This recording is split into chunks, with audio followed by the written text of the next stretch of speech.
great thing about your ambition is you start out by saying, I'm going to reach 400 million people. Yes, you know, that's awesome. It seems like the things you're doing, like using data analytics, basically coming up with a credit scoring methodology, could actually help a whole lot of people. Yeah. So tell me a little more about how that, like how you came to this idea. I co-founded a startup, Rely.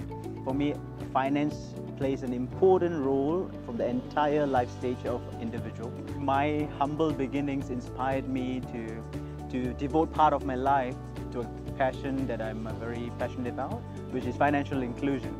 So I was brought up in a lower middle income families, and my parents worked like 2 to 3 jobs to make ends meet. But this group of hardworking people didn't get access to credit opportunities. I think the problem is huge. In my region, in Singapore or in Southeast Asia, 400 million people is a huge number. There are also people hiding behind such skylines, right? Like, what can we do? Well, I'll tell you, you know, you're right. 40% of extreme poverty is still in Asia. It actually costs more sometimes, most times, to be poor.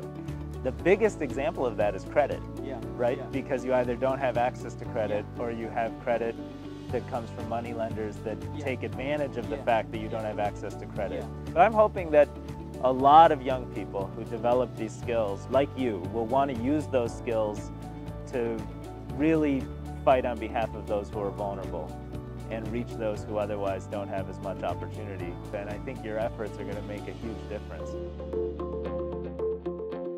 Is there any proven playbook? To the extent that I think there is a playbook, it's really that passion. Right. Applying the power of science and technology and the innovation and entrepreneurial spirit to help people move themselves out of poverty is deeply rewarding.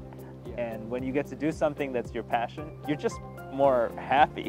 What would the advice be from your generation of leaders and innovators to other philanthropists, myself included? So to me, for this current generation, it's more towards collaborative power. So you have to collaborate and co-create projects and initiatives together with big foundations. Us, we have to get out of this comfort zone and understand and acknowledge the problems across the region and come up with innovative ideas and get support from big institutions to really propel mankind forward. So I think we shouldn't give up and try and pursue our passion moving forward. That's a great message. So we should end there on the message of pursuing passion. And thank you so much. Thank you so much.